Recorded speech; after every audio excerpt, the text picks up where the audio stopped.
Today we're going to talk about failure science, why good companies and properties stall, the erosion of why things go wrong. Most people think that failure is a catastrophe. It's a giant blow up. There's that old quote of things went slowly and then suddenly. But most things happen in a drift. People get off track, properties get off track, companies get off track, and little problems begin to fester and then turn into bigger problems. Small misalignments begin to stack up, while on the surface, things look fine. Today we're going to talk about that, and we've talked in the past about the idea of, think of it this way, to set the stage. Like in Olympic archery, the target is 3/4 of a football field away, and it's, a few feet by a few feet. The point is, as you're aiming an arrow at that, a few millimeters one direction or another is a miss. Just like the point is, there's tons of information out there on success. Today we're going to talk about what's not success. The actual easiest point of improvement is to move from everything that's not the target to move towards the target. Today we're going to talk about all the things that aren't the target. Yeah, and one of the key areas is, especially in investing, misconfusing luck or market timing with skill. We've seen this play out pretty manifestly over the last up cycle and down cycle. It's funny, our historical returns are phenomenal, but I usually don't lead with our historical returns, because then when we talk about them, we have to say, yes, but. And the yes, but is we had this incredible tailwind environment that helped us yield those results. And to think that the results that we got during the last upcycle are indicative of all results at all times is one of the biggest fallacies that we have. We recognize that in each market environment, there is an appropriate range of returns that can occur. And if we think that, well, I got that 2 years ago and therefore I'm going to, maintain that same track record going forward, is false. Yeah. It's sort of like seeing our company and ourselves as information machines. Like we're gathering information all the time, and it works great, but at some point, like signal gets divorced from reality. And where's that subtle shift where truth, reality, and not reality begin to part? This is where our biases come in. This is where signals begin to get filtered. This is where we begin to believe our own hype. And this is the biggest problem in investing is we all have egos, and especially, in the investment business, we're responsible for many tens and hundreds of millions of dollars. We think that we're smart. We got to here. We built an organization around this, and it's really important to see that it's really important to not let your ego get involved in seeing luck as skill. Otherwise, you can have a win. You're like a genius, idiot. It's like, what happened? The market changed. You began to see things differently than they actually were. The playing field distorted. That is the beauty of real estate market cycles. Real estate market cycles are the ultimate leveling field, because when markets are rich, or when we're in an up market, even at the beginning of the up market, when we start making investments, then they go well. And the market cycle is really the best leveler of that. It's what kind of clears out the novices from the professionals. I mean, one way we guard against that is being an execution engine. Our job is not to buy assets and ride the market. We're not buying stocks and believing they're going to go up or down. We're buying a business plan. We're buying assets that have the right things wrong with them, that have rents that are currently below market, that are missing paint or landscaping or roofs or leadership. They need the things we have.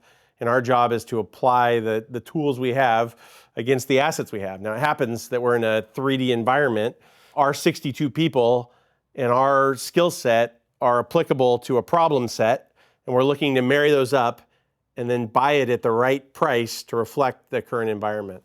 One of the other ways that we can lull ourselves into problems is this idea of buying a trophy asset. Like, oh my gosh, I have to have that asset. As I say it that way, it sounds pretty silly. I have to have that asset. But we as seasoned investors still do this. We just say it differently. We say, oh man, that asset has attributes that are stronger than any other asset. And it's a great long-term investment, or The market cycles don't affect that asset as much. All of these may be true, but it still may be the wrong asset to buy at that price at that time. How do we defend against that? Well, first off, it's really tempting in this business to want to look sophisticated, to want to sound sophisticated when you may be masking a lack of sophistication in your underwriting. Your cap rate may be too low, your rent growth may be too high, and you may tell yourself a story, you may tell your team a story, you may tell your investors and everyone who will listen the narrative of why it's not, and you may be missing the true fundamentals of why you should or shouldn't buy those assets. I mean, trophy assets do have attributes. They usually are newer. They usually are in great locations. They usually have inherent demand, and usually the sellers try to get paid for that.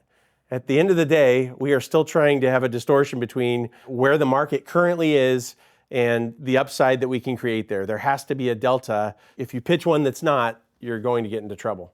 We have to always remember that we're being advertised to. Every OM that we get on a property has a perfect deck, has great tables, is well thought out, but it is a sales pitch. And it's crucial that we apply the experience we've had over the last 17 years and almost 50 assets in our pitch. And we deal with this all the time, but sellers and brokers and the people involved are all lovely people. They all are. You want to treat them like they're your friends or like you're at a country club or something, but they're not. Their job is to achieve the highest price possible, and we have to ruthlessly focus on the buy side, on achieving the lowest price possible. And that's usually, for a fact, it's always a grind. It's always a polite hand of poker, and it's always played out during the escrow. One of the other ways that we have the fortune of navigating around that is that we work in geographies that are generally less sexy or less desirable. In many senses, we're contrarian in that regard because we see opportunity where others don't. And so I would say that, even as it gets to that idea of the trophy asset and, this is an intrinsic asset that, we should own because it's great, it'll always perform well. We do have like this natural intuition that says, okay, but if everybody else feels like this is the best thing that we should be buying, what's wrong with that? Of course, buying in other cities and other states, we have the ability to bring a macro understanding because we have assets in a lot of places to see things that local buyers and sellers can't see because they're so entrenched in their markets. And done right, that's a tremendous advantage.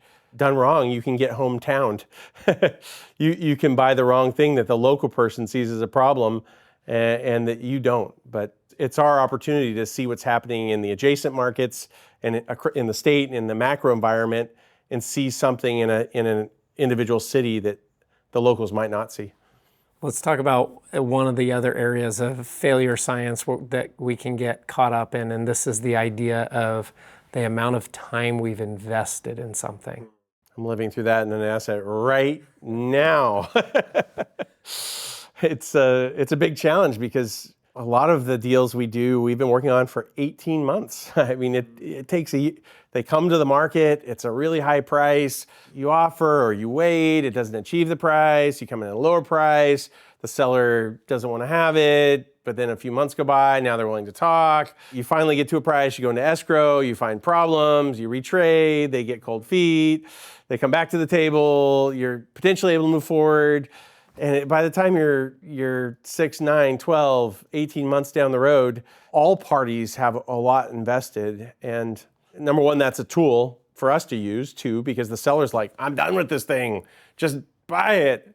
So we have to be agnostic sometimes to outcomes and be working on enough deals that there's never a deal we need. We're always just playing the hand we need to play to serve our customers, to serve our investors. Yeah, I agree. I think one of the pieces of safety that helps prevent this idea of we've spent so much internal energy and resource that, we just got to get it over the line is this idea of having multiple options. Mm-hmm. And one of the things that we stress is that with every deal, every opportunity, every situation, we try to have multiple options because it brings a calm that helps reduce the frenzy of the idea that, oh my gosh, we've spent so much time and effort into this deal, we need to make it work. It's really a case of short-term and long-term thinking. Short-term says, we're so invested, just buy it. Well, that works great. Until it doesn't. On the day of close, it's fine, it makes sense. And then the next 3 to 7 years, you battle with this asset because you paid too much for it, and it's a constant pain. So it's really important to invest for the long term, to see the long-term upside and opportunity and downside, and not say, well, we're so in it right now. So those are always the trade-offs, but this is a big reason that properties fail and companies fail. They make short-term decisions. Here's a big one I'll pitch to you, but capital pressure late in the cycle. We've alluded to this a little bit earlier with the market timing, but there is this push during the market cycles, or I should say it's a tailwind during certain parts of the market cycles. It's a headwind during other parts. And of course, it's a tailwind when you don't need it many times, and it's a headwind when you could use it as a tailwind. So what do I mean by that? When the market, during the up cycle, it's kind of like this early phase of capital kind of re-entering the market and feeling comfortable, and there being transactions to validate values, and then there's this slow upward momentum.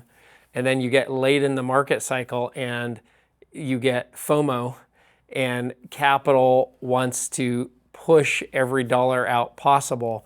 We actually saw this in some of the research that we've done around primary and secondary markets. In primary markets, which have a higher prevalence of institutional capital, in primary markets, you actually have greater volatility. You have bigger peaks and troughs, and the reason for that is because there's more availability of capital.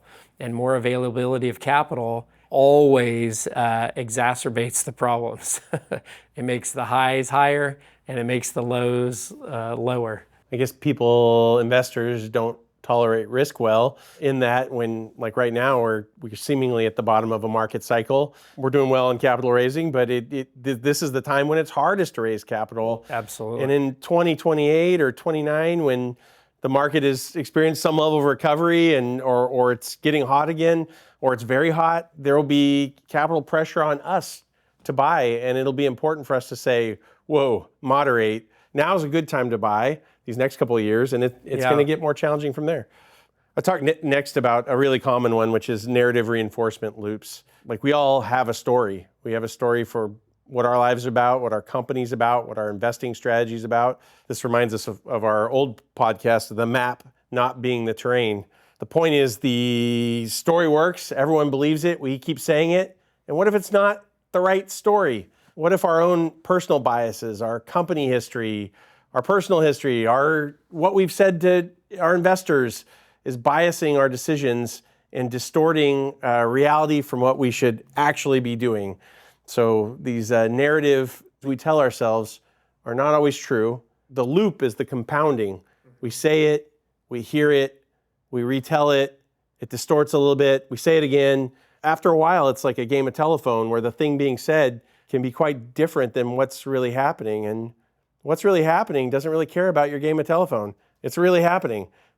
I can give a real-time example of this, which is in our multi-tenant industrial. We have seen over the last many years this incredibly tight vacancy in multi-tenant industrial.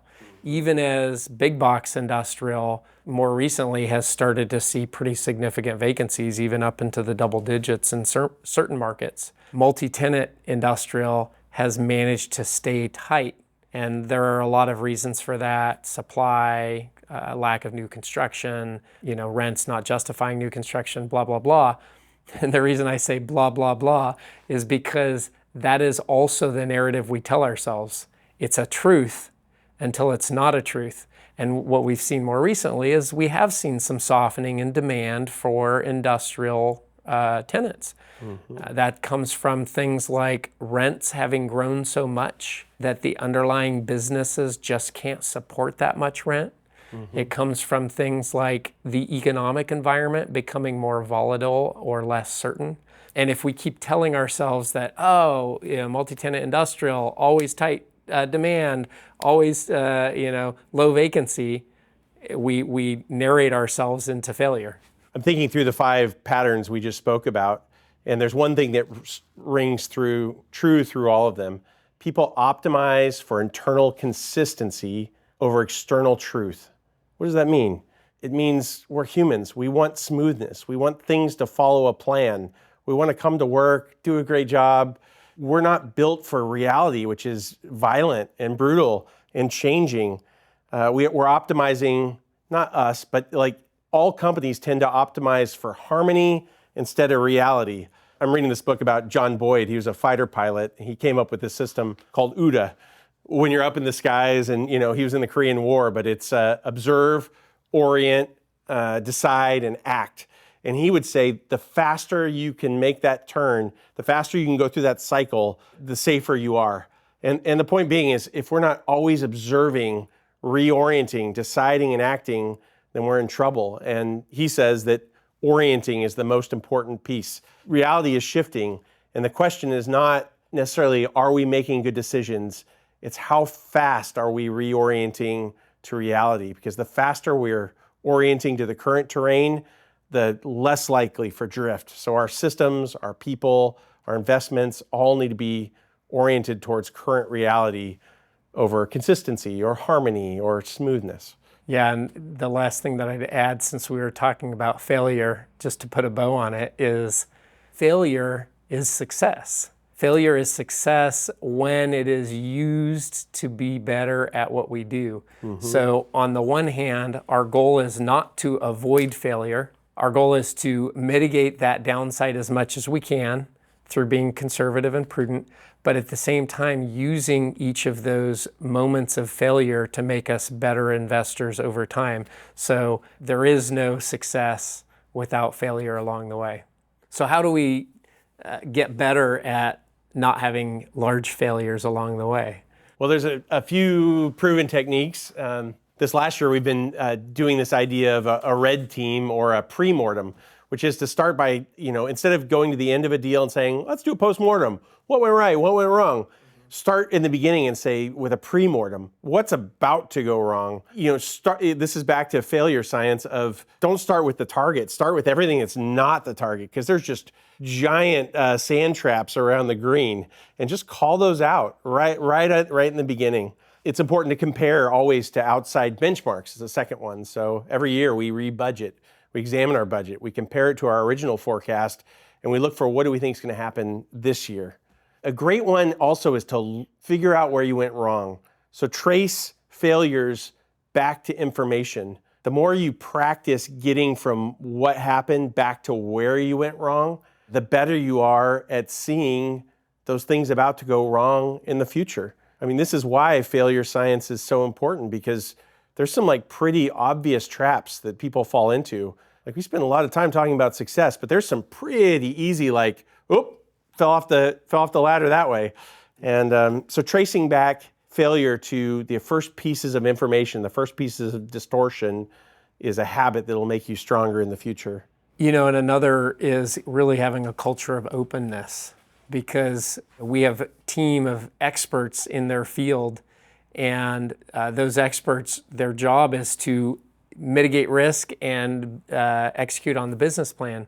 And the more we have a culture and an environment of openness and allowing that feedback loop to spot those problems as they come in real time, it keeps us from having the blinders of this is where we're going and this is what we're doing. Another one, a tough one, is rebuild the system periodically. There's no business plan that's going to take you through the next 30 years. Every business plan needs to be tweaked. And I'd say the story of if you go back to 2011 through 2022, the market went up and to the right reliably for, a decade, a little bit longer. The name of the game was IRR. The name of the game was buying, doing part of the business plan, selling the story to the next group, and exiting. As we're in the middle of this decade, the story is NOI. The story is cash flow. The future is less certain. Interest rates decently might go up and they might go down a little. You have to build the system for stability and a longer term hold. You have to have that optionality, because you can't count on any single outcome the way that it played out over the last decade.